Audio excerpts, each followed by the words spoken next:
দেখছেন না আজকে এক পক্ষ বাউলের পক্ষ নিয়েছে, জোরে বলেন ঠিক কিনা? যে মুসলমান সে কখনো বাউলের পক্ষ নিতে পারে না, জোরে বলেন ঠিক কিনা? এখানে বাউলের লোক আছে নাকি? কে কে আছে দুই হাত তুলে দেখা। যাক, এখানে মনে হচ্ছে বাউলের ভক্ত কেউ নেই। আল্লাহ কবুল করুক, জোরে বলেন আমিন। বন্ধুগণ আমার, বাঁচাতে পারে কে? জোরে বলতে হবে কে? মারার মালিক কে? যার যেখানে মৌত আছে সে সেখানে চলে যাবে, কোনো সন্দেহ আছে? যাচ্ছে মোর সব নিয়ে যাও, ঈমান আমার নিও না। যাচ্ছে মোর সব নিয়ে যাও, ঈমান আমার নিও না। ঈমান ছাড়া ও গো প্রভু মরণ আমায় দিও না। যাচ্ছে মোর সব নিয়ে যাও, ঈমান আমার নিও না। ত্রিভুবনে প্রিয় মুহাম্মদ এলোর দুনিয়ায় রে সাগর আকাশ বাতাস দেখবি যদি আয়।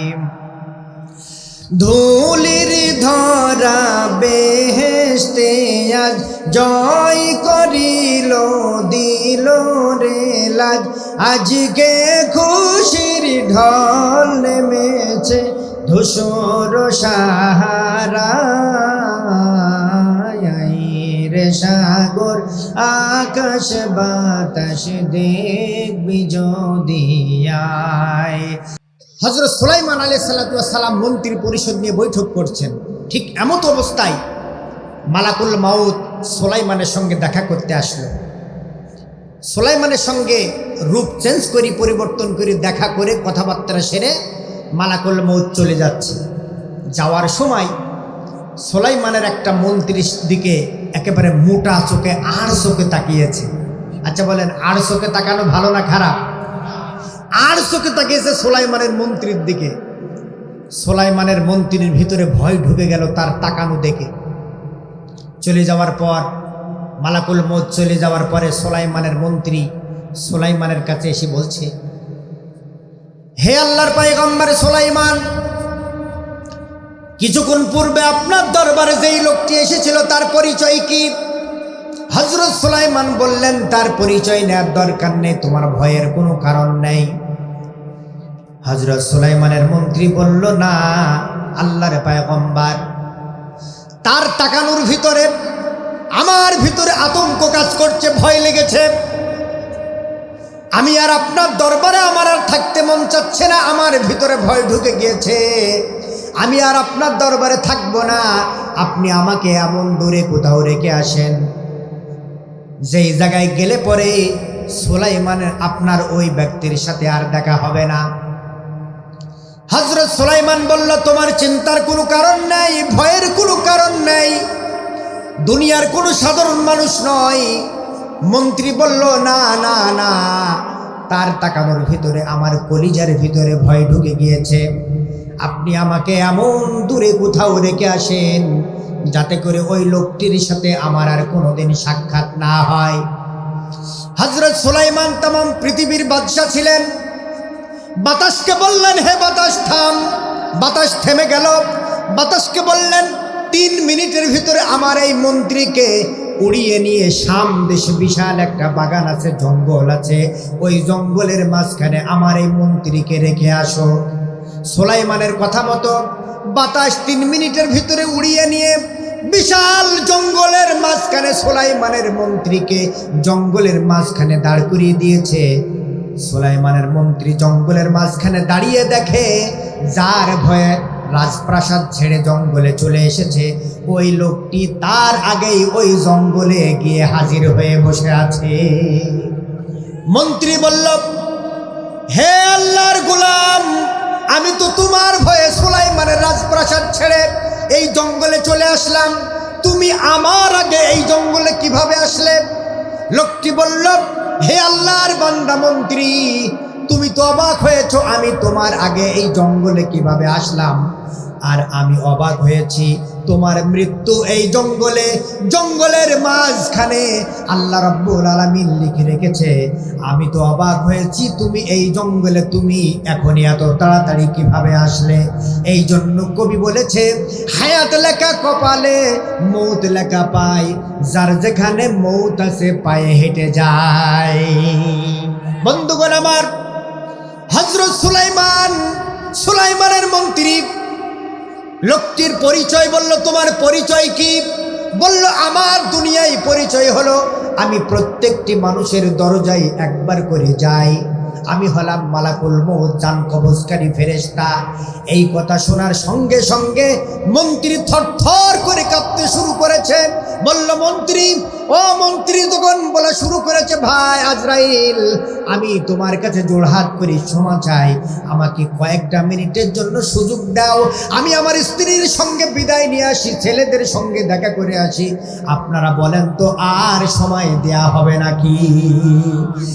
একদিন তোমারি নাম মসজিদে হবে এলান, তৈরি থেকো তৈরি রেখো কবরের মাল সামান।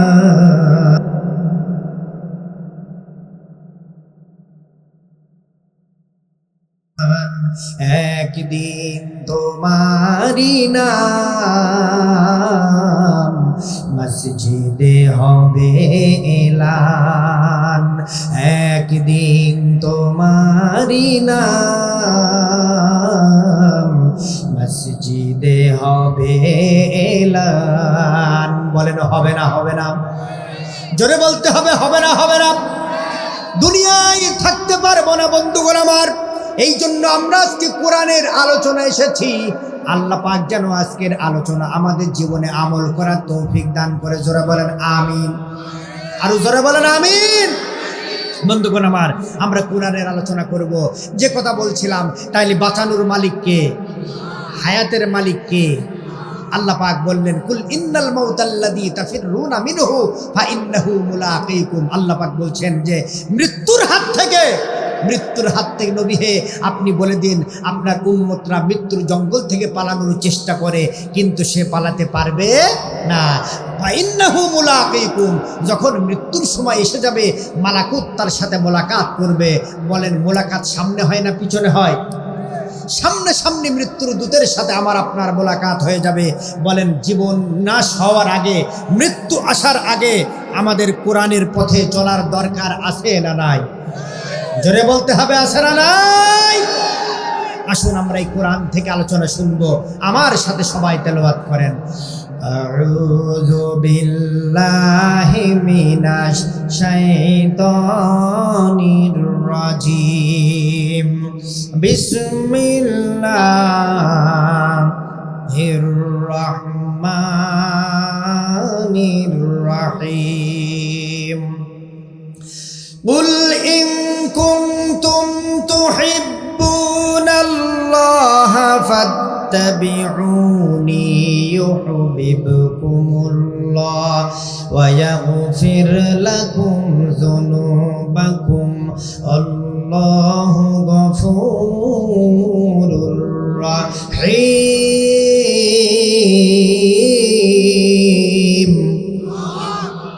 কার কথা? জোরে বলতে হবে, কার কথা? আল্লাহর কথার ভিতরে কোনো ভেজাল আছে? দুনিয়ার নেতা নেত্রীর কথার ভিতরে ভেজাল আছে না নাই? নির্ভেজাল কিতাব থেকে আলোচনা শুনবো। আমি আপনাদের মাঝে সূরা আল ইমরানের এক টুকরো আয়াত তেলাওয়াত করেছি। আল্লাহ রাব্বুল আলামিন বলেন, কুল ইন কুনতুম তুহিব্বুনাল্লাহ, নবী হে আপনি বলে দিন, কোন বান্দা বান্দি যদি, আপনার উম্মতরা যদি আমাকে, আল্লাহর বান্দারা যদি আমাকে ভালোবাসতে চায়, নবী হে আপনি বলে দিন আপনাকে যেন অনুসরণ করে। সুবহানাল্লাহ বলবেন না? আরো জোরে বলেন সুবহানাল্লাহ। তাহলে আল্লাহকে যদি কোনো মানুষ পেতে চায়, ভালোবাসতে চায়, তাহলে আল্লাহ পাক ঘোষণা দিয়ে দিলেন, নবী হে আপনি বলে দিন আপনাকে যদি অনুসরণ করে তাহলে কি হবে? ইউহিব্বুকুমুল্লাহ ওয়া ইয়াগফির লাকুম, আমি আল্লাহর ভালোবাসা তারা পেয়ে যাবে। সুবহানাল্লাহ বলে। শুধু আল্লাহর ভালোবাসা পাবে না, আল্লাহ পাক বললেন ওয়া ইয়াগফির লাকুম যুনুবাকুম, আমি আল্লাহ তাদের জীবনের গুনাহগুলো মাফ করে দেব। সুবহানাল্লাহ বলবেন না? আল্লাহু গফুরুর রহিম, আল্লাহ পাক বললেন আমি হলাম অত্যন্ত ক্ষমাশীল এবং মেহেরবান। জোরে বলেন সুবহানাল্লাহ। বলেন আল্লাহ ক্ষমা করতে পারে না পারে না? ক্ষমা করার মালিক কে? দুনিয়ার কেউ ক্ষমা করতে পারে? আমরা ক্ষমা করব, ক্ষমা চাইব আল্লাহর কাছে। আমার মনে হচ্ছে আজকের আলোচনা আল্লাহর দরবারে কবুল হয়ে যাবে। জোরে বলেন আলহামদুলিল্লাহ। আমরা আজকে আল্লাহর দরবারে প্রাণ খুলে কোরআনের কথা শুনবো, আল্লাহর কথা শুনবো, হাদিসের কথা শুনবো। বন্ধুগণ আমার, তাহলে আল্লাহ পাক এই আয়াতের ভিতরে বললেন কুল, আল্লাহ পাক বললেন নবী হে আপনি বলে দিন ইন কুনতুম তুহিব্বুনাল্লাহ, কোন মানুষ যদি, কোন মহিলা যদি আমাকে আল্লাহকে পেতে চায়, ভালোবাসতে চায়, নবী হে আপনি বলে দিন ফাত্তাবিউনি, আপনাকে যেন তারা দুনিয়াতে অনুসরণ করে। তাহলে লাভটা কি কি হবে যদি অনুসরণ আপনাকে করে? ইউহিব্বুকুমুল্লাহ, আমি আল্লাহ তাদেরকে ভালোবাসবো। সুবহানাল্লাহ।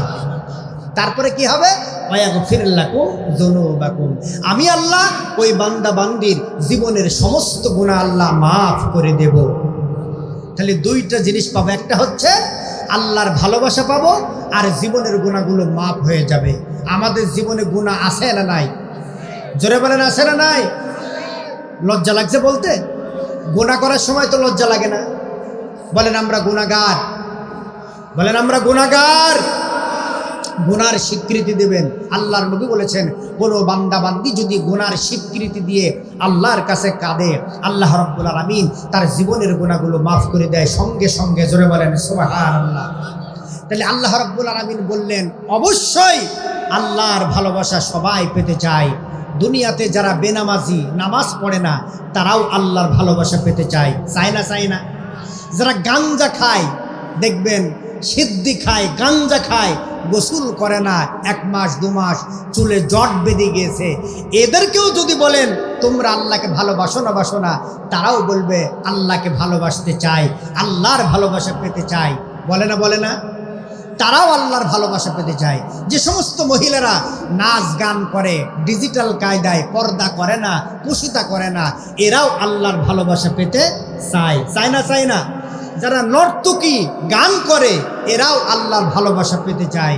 যারা ভণ্ড, প্রতারক, লুচ্চু, লম্পট, এরাও কিন্তু জিজ্ঞেস করেন, এরাও আল্লাহর ভালোবাসা পেতে চায়। আল্লাহ পাক বললেন না, আমার ভালোবাসা যদি পেতে চাও তাহলে তোমাদের শর্ত দিয়ে দিলাম ফাত্তাবিউনি, আমার নবীকে তোমরা অনুকরণ করো। জোরে বলেন সুবহানাল্লাহ। আমরা প্রশ্ন করলাম আল্লাহ তোমার নবীর কোন কোন সাইর আমরা মানব? আল্লাহ রাব্বুল আলামিন আয়াত নাজিল করে জানিয়ে দিলেন মা আতাকুমুর রাসূলু ফাখুযুহু ওয়া মা নাহাকুম আনহু ফান্তাহু।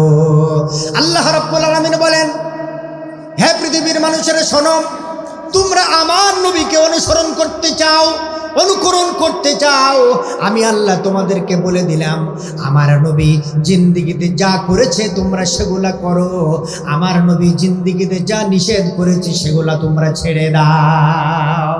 কার কথা? জোরে বলেন কার কথা? আল্লাহর কথা। তাহলে নবীর জীবনে আদর্শ আমাদের জীবনে মানতে হবে। আসলে নবীজিকে আল্লাহ পাঠালেন কেন দুনিয়াতে? নবীজি দুনিয়াতে আসলো কেন? আমরা আল্লাহকে প্রশ্ন করলাম, আল্লাহ তোমার নবীজিকে পাঠানোর উদ্দেশ্য কি? কি জন্য নবীজি আসলো দুনিয়াতে? আল্লাহ রাব্বুল আলামিন কোরআনের আয়াত নাজিল করে দিয়ে দিলেন হুয়াল্লাযী আরসালা রাসূলাহু বিল হুদা ওয়া দীনিল হক লিইয়ুযহিরাহু আলাদ-দীনি কুল্লিহি ওয়ালাউ কারিহাল মুশরিকুন। জোরে বলেন আল্লাহু আকবার। বন্ধুগণ আমার প্রাণপ্রিয় ফতেপুর এলাকাবাসী, আল্লাহ রাব্বুল আলামিন জানিয়ে দিলেন আমার নবীকে পাঠিয়ে দিলাম, সত্য বিধান দিয়ে সত্য দিন দিয়ে দুনিয়ার ভিতরে পাঠিয়ে দিলাম, যাতে করে পৃথিবীর সমস্ত মানব রচিত আইন, সমস্ত পথমত, মানব রচিত সব পথমত বাদ দিয়ে আমার জমিনে, আল্লাহর জমিনে আল্লাহর দিন প্রতি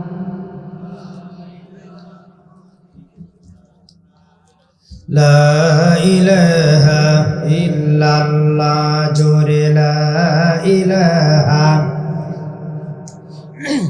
লা ইলাহা ইল্লাল্লাহ মুহাম্মাদুর রাসূলুল্লাহ, সুবহানাল্লাহ ওয়ালহামদুলিল্লাহ, লা ইলাহা ইল্লাল্লাহ, সুবহানাল্লাহ ওয়ালহামদুলিল্লাহ।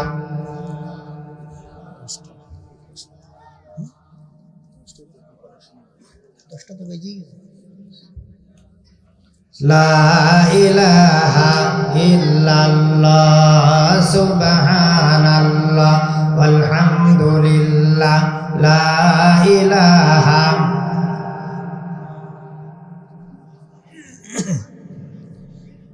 সুবহানাল্লাহ ওয়ালহামদুলিল্লাহ, লা ইলাহা ইল্লাল্লাহ, সুবহানাল্লাহ ওয়ালহামদুলিল্লাহ, লা ইলাহা ইল্লাল্লাহ, সুবহানাল্লাহ ওয়ালহামদুলিল্লাহ, লা ইলাহা ইল্লাল্লাহ, লা ইলাহা ইল্লাল্লাহ মুহাম্মাদুর রাসূলুল্লাহ।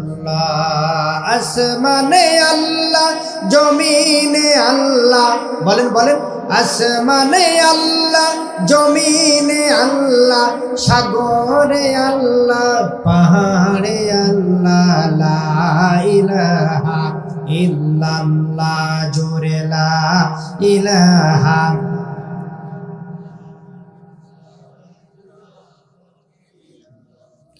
লা ইলাহা ইল্লাল্লাহ মুহাম্মাদুর রাসূলুল্লাহ।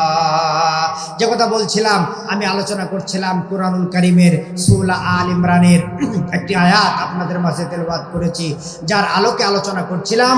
আল্লাহ রাব্বুল আলামিন বলেছেন, নবীর আল্লাহ পাক নবীকে বললেন, আপনি বলে দিন আপনার উম্মতরা যদি, পৃথিবীর মানুষেরা যদি আল্লাহর ভালোবাসা পেতে চায়, তাদেরকে বলে দেন যে তারা যেন আপনার অনুসরণ অনুকরণ করে। তাহলে কি হবে? আল্লাহর ভালোবাসা তারা অর্জন করবে এবং তার জীবনের গুনাহগুলো আল্লাহ রাব্বুল আলামিন মাফ করে দেবে। জোরে বলেন সুবহানাল্লাহ।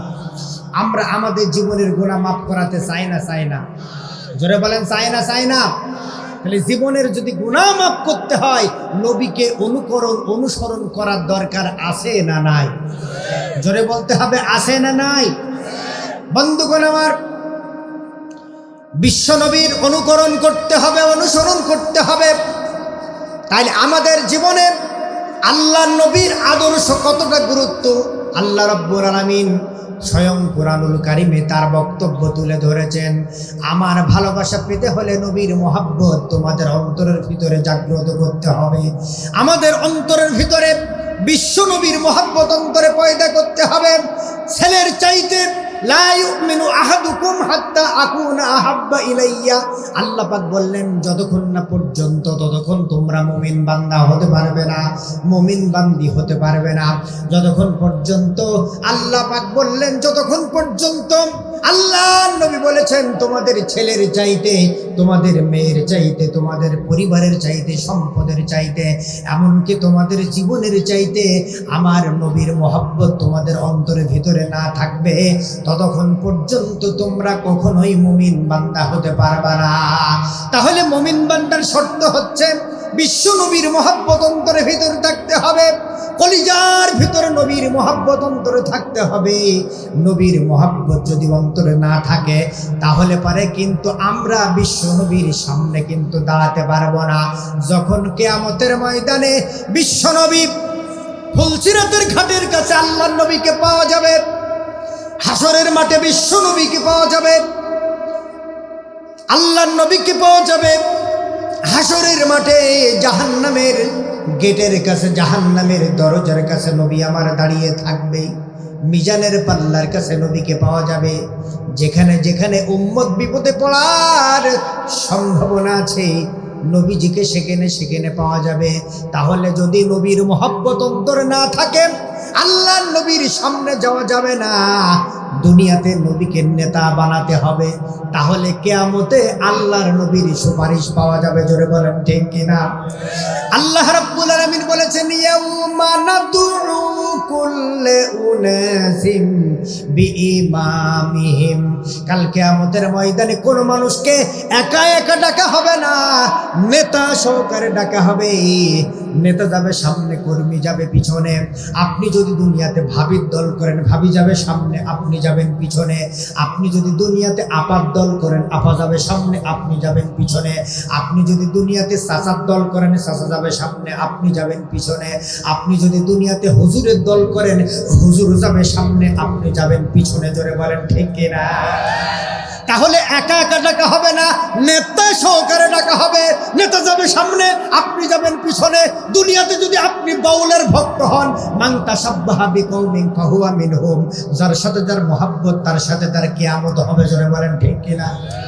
তাহলে নবীজির মহব্বত শুধু অন্তরে থাকতে হবে না, নবীজির মহব্বত প্রকাশ করতে হবে। যার মহব্বত যত বেশি তার ভালোবাসা প্রকাশ করতে হবে। জোরে বলেন, মনে মনে ভালোবাসা হয় নাকি? মনে মনে ভালোবাসা হয় না। যাকে যতটুকু যে যেভাবে ভালোবাসে তার ভালোবাসা সেভাবে প্রকাশ করতে হয়। নবীর মহব্বত যদি অন্তরে থাকে, নবীর বিরুদ্ধে যদি কটূক্তি হয়, অন্তরের ভিতরে নবীর প্রতিবাদ ভিতর থেকে জাগ্রত হবে, প্রতিবাদের ভাষা বের হবে, জীবন যাবে, নবীর অসম্মান মেনে নেওয়া যাবে না। জোরে বলেন ঠিক কিনা? বন্ধুগণ আমার, ছোট্ট করে একটি ঘটনা বলি।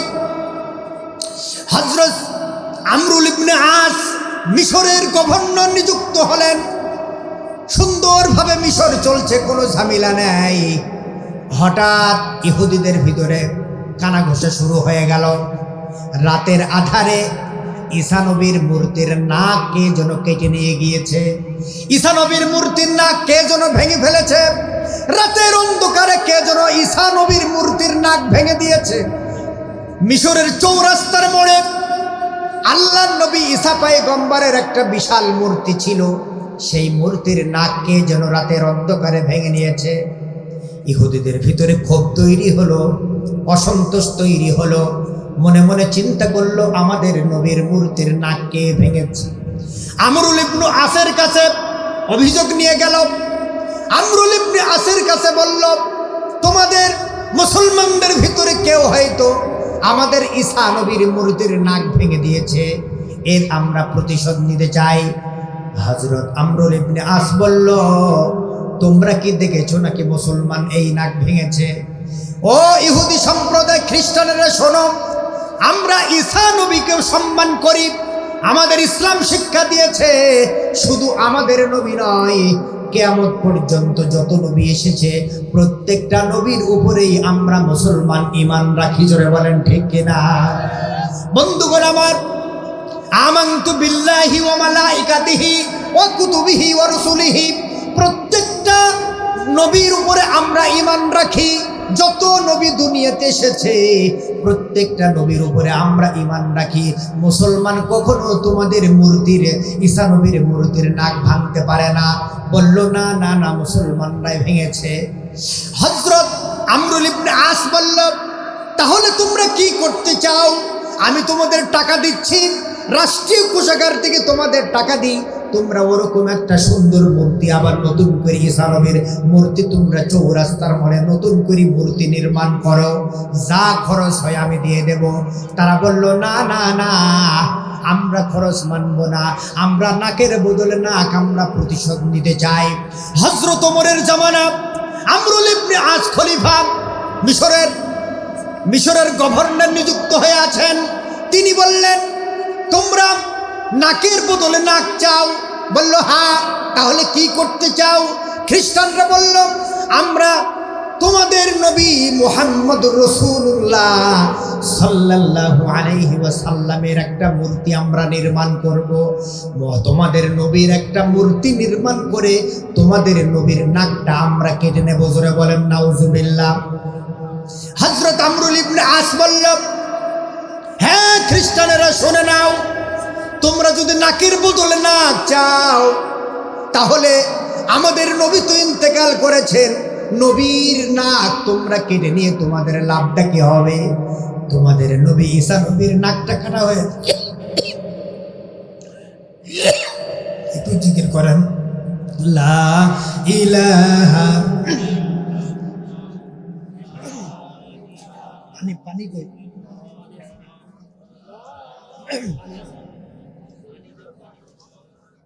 লা ইলাহা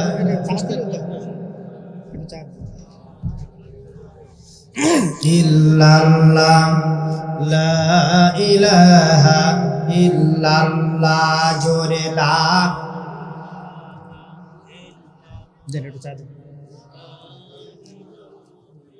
ইল্লাল্লাহ, জোরে লা,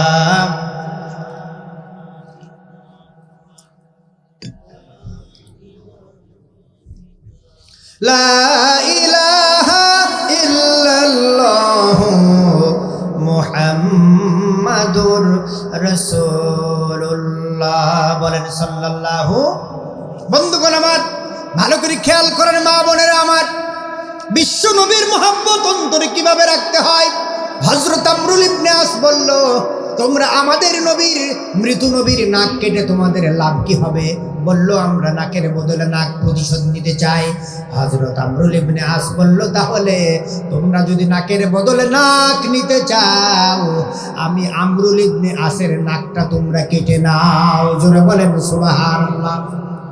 খ্রিস্টানরা বলল, ঠিক আছে, আগামীকাল সকালবেলায়, হ্যাঁ খ্রিস্টানেরা তোমরা সবাই চলে এসো, আমরুল ইবনে আসের নাকটা আমরা কেটে নেব। হাজার হাজার মানুষ সেখানে জড়ো হয়েছে, মুসলমানরা জড়ো হয়েছে, খ্রিস্টানরা জড়ো হয়েছে, ইহুদিরা জড়ো হয়েছে। হযরত আমরুল ইবনে আস সেখানে উপস্থিত হয়ে গেল।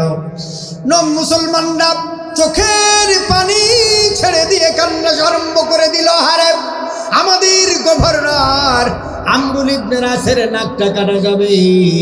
ইহুদিরা খ্রিস্টানরা মনের ভিতরে কত আনন্দ, আজকে নাকের বদলে নাক, মুসলমানদের আজকে পরাজয় হবে, আজকে আমরুল ইবনে আসের নাকটা কাটা যাবে।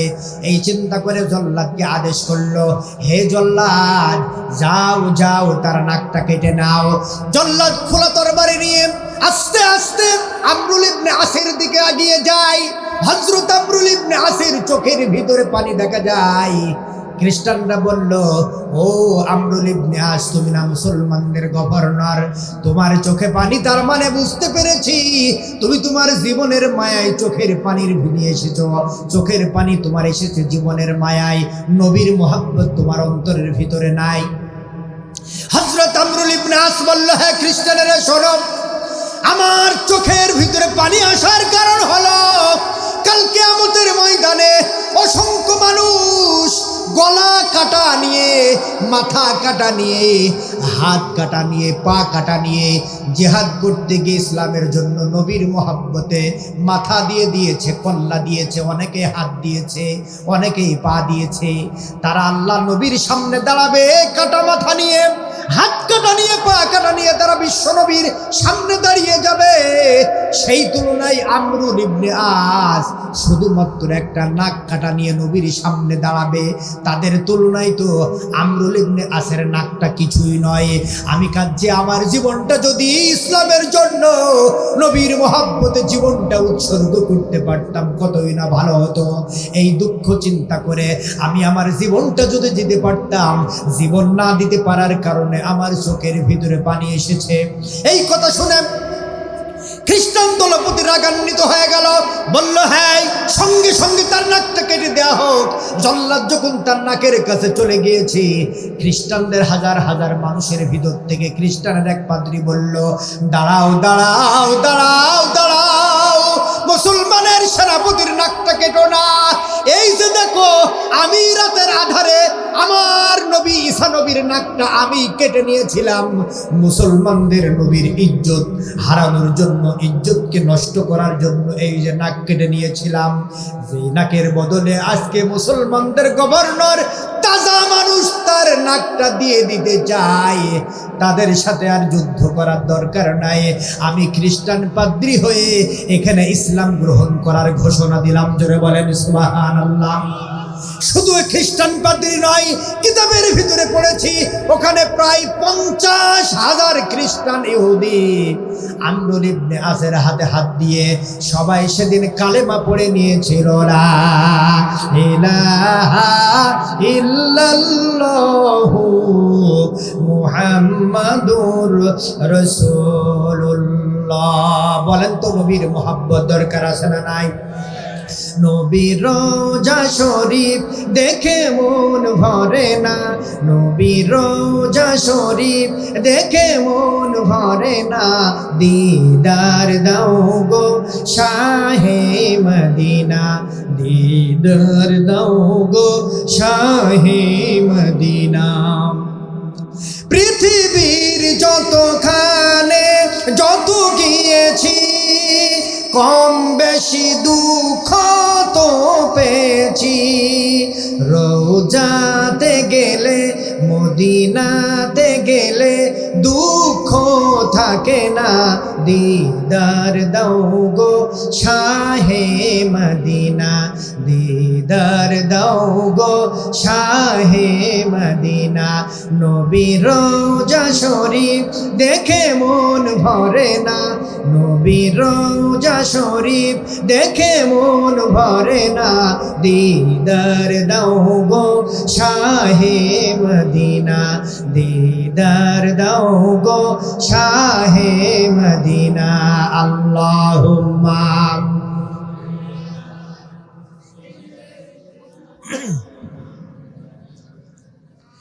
وعلى آل سيدنا মাওলানা মুহাম্মদ। বন্ধুগণ আমার, তাহলে নবীর ইজ্জত রক্ষা করার দায়িত্ব আমাদের না হিন্দুদের? আমাদের নবীর ইজ্জত রক্ষা করার জন্য শপথ নিতে হবে। যদি কোনো ভণ্ড বিশ্ব নবীর বিরুদ্ধে কথা বলে তার দাঁত ভাঙা জবাব দিতে হবে। জোরে বলেন ঠিক কিনা? রাজি আছে আমরা? কারা কারা রাজি? দু হাত তুলে আল্লাহকে দেখান। আল্লাহ কবুল করুক। জোরে বলেন না।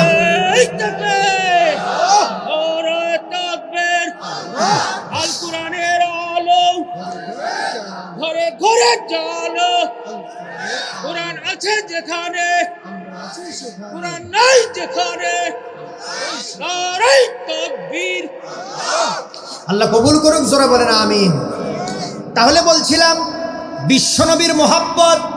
আল্লাহ পাক বলল, আল্লাহ নবী আমার দোস্ত বন্ধুকে মোহাব্বত যদি তোমরা করো আমার ভালোবাসা পাবে। আমার ভালোবাসা যদি পাও তোমাদের জীবনের গুনাহগুলো আমি আল্লাহ মাফ করে দেব। আপনারা বলেন তো নবীর আদর্শের ভিতরে নামাজ আছে না নাই? নবীর আদর্শের ভিতরে রোজা আছে না নাই? নবীর আদর্শের ভিতরে আল্লাহ পাক নবীর আদর্শের ভিতরে ইসলামী আন্দোলন করা আছে না নাই? কোরআনের রাজ প্রতিষ্ঠিত করা আছে না নাই? তাহলে নবীর আদর্শের ভিতরে আমাদের যদি ঢুকতে হয় তাহলে নবীর আদর্শ পুরাপুরি মানতে হবে না, অর্ধেক মানতে হবে। তাহলে পুরাপুরি মানতে হবে। পুরাপুরি যদি আমরা আমাদের জীবনে নবীর আদর্শ মেনে নেই তাহলে পারে ইহকালীন শান্তি পরকালীন মুক্তি পেয়ে আমরা জান্নাতে চলে যাব। আমার বন্ধুগণ, এই পৃথিবী কিন্তু থাকার জায়গা নয়। আমাদেরকে দুনিয়ার বুক ছেড়ে অন্ধকার কবরে চলে যেতে হবে, দুনিয়ায় থাকতে পারবো না। এই জন্য কবর প্রতিদিন ডাক দেয়, কবর প্রতিদিন ডাক দেয়। আমি কি হলাম একাকীর ঘর, আমি হলাম সাপ বিচ্ছুর ঘর, আমি হলাম পোকামাকড়ের ঘর। আমরা দুনিয়াতে কিন্তু একা একা ঘুম আসে না, কোলবালি ছাড়া ঘুম হয় না, বন্ধু ছাড়া ঘুম হয় না, স্ত্রী ছাড়া ঘুম হয় না। সামান্য মশার কামড় আমরা সহ্য করতে পারি না, মশারি টাঙাতে হয়। কিয়ামতে কবরের ভিতরে কিভাবে থাকবো? একা একা থাকতে হবে। এই জন্য কবরের জীবনে আমাদের এই জীবন থেকে ঈমান আমল নিয়ে কবরে যেতে হবে, আমলে সালেহ করে কবরে যেতে হবে। আল্লাহ পাক বলছেন যারা ঈমান আনার পরে আমলে সালেহ করবে, ভালো ভালো দান করবে, ভালো ভালো কাজ করবে, আমলে সালেহ করবে, তাদেরকে আমি আল্লাহ রব্বুল আলামিন সবচাইতে বড় জান্নাতের মালিক বানিয়ে দেব। জোরে বলেন সুবহানাল্লাহ। বন্ধুগণ, এই জন্য বিশ্বনবীর আদর্শের ভিতরে আল্লাহর নবী কবরকে বেশি বেশি স্মরণ করার কথা বলেছেন, মৃত্যুর কথা স্মরণ করতে বলেছেন। এই দুনিয়া, যত মানুষ এই দুনিয়াকে ভালোবেসেছে, আল্লাহ পাক বলেন ইন্নামা আমওয়ালুকুম ওয়া আওলাদুকুম ফিতনা, সম্পদ এবং সন্তান দুটাই হচ্ছে ফিতনা, আর এই দুইটাকে আমরা বেশি ভালোবাসি। আজকে মাথার ঘাম পায়ে ফেলে যেই সন্তানের জন্য এত কিছু করলাম, সেই সন্তান আপনার মৃত্যু হতে দেরি, জমি জায়গা ভাগ বাটোয়ারি করে রাখতে দেরি হবে না, দেরি করবে না। বন্ধুগণ, বাংলাদেশের ঘটনা, বাবার লাশকে সামনে রেখে বলছে বাবার লাশ হবে না যদি না আমাদের জমি জায়গা ভাগ না হওয়া পর্যন্ত বাপের লাশ দাফন হবে না। আপনারা বলেন তো এগুলা হচ্ছে না? এই জন্য আমাকে আপনাকে চোখ বুঝলে দুনিয়া অন্ধকার, এই পৃথিবীর বুক ছেড়ে অন্ধকার কবরে যেতে হবে। কবরে আমরা কি নিয়ে যাচ্ছি সেটাই হচ্ছে বড় কথা। এই জন্য আমি আপনি দুনিয়ায় থাকবো না, কাফনের কিন্তু পকেট নেই, যেই পকেটে করে আমি আপনি সম্পদ টাকা পয়সা কবরের ভিতরে নিয়ে যাব। আমার মা বোনেরা, দুনিয়ায় থাকা যাবে না। এই পৃথিবীতে একদিন এসেছিলাম একা একা, খালি হাতে, আবার কবরে চলে যেতে হবে, খালি হাতে একা একা চলে যেতে হবে। মাইকেল জ্যাকসন 150 বছর বাঁচার পরিকল্পনা গ্রহণ করেছিল, কিন্তু মাত্র 53 বছর বয়সে আল্লাহ পাক তাকে দুনিয়া থেকে তুলে নিয়েছে। আমরা যতই বাঁচার চেষ্টা করি না কেন, আল্লাহ রাব্বুল আলামিন বলেন ইযা জাআ আজালুহুম, মৃত্যুর সময় মানুষের জন্য অবধারিত, এক মুহূর্ত এদিকেও হবে না ওদিকেও যাবে না, আমাকে আপনাকে পরকালে চলে যেতে হবে। এই জন্য দুনিয়ায় আল্লাহর নবী বলেছেন মৃত্যুর পরে সব আমলের দরজা বন্ধ হয়ে যাবে। এক মাস্টার চাকরি রিটায়ার্ড করেছে, রিটায়ার্ড করে তার সব টাকা তুলে 3 ছেলের জন্য একটি সুন্দর বাড়ি করেছে। বাড়ি করার পরে মাস্টার সাহেব সব টাকা শেষ করে চোখে চশমা দিয়ে তিনি চিন্তা করলেন এবার আমার অবসর নেওয়ার পালা। আমি এখন 3টা ছেলের বাড়ি করে দিয়েছি, 3 ছেলের জন্য 3টা ফ্রিজ, 3টা আপনার টেলিভিশন। সবাই বলল মাস্টার সাহেব একটা টেলিভিশন কিনলেই তো হয়, একটা ফ্রিজ কিনলেই তো হয়, 3টা কেনার ব্যাপার কি? বলছে না, আমার কোনো ছেলে কোনো ঘরে যাবে না, সব ছেলে যার যার ঘরে থাকবে, আনন্দ করবে, তারপরে তারা ভরপুর আনন্দ উদযাপন করে দিন যাপন করবে, আর আমি অবসরে চশমা পরে শুধু পেপারটা পড়বো আর ঠ্যাঙের উপরে ঠ্যাং তুলি খাবো আর ঘুরে ঘুরে বেড়াবো, আমার কোনো চিন্তা থাকবে না। 3টা বাড়ি করে ছেলের রুমে, ছোট ছেলের ঘরে গিয়ে একেবারে চাকে চশমা দিয়ে একেবারে পেপার নিয়ে পেপার পড়ছে। ছোট ছেলে রাতের বেলায় বাড়িতে এসে বলছে আব্বা, সারা জীবন মাস্টারি করেছো, কিন্তু তোমার আজও সেরকম পাকা বুদ্ধি হয়নি।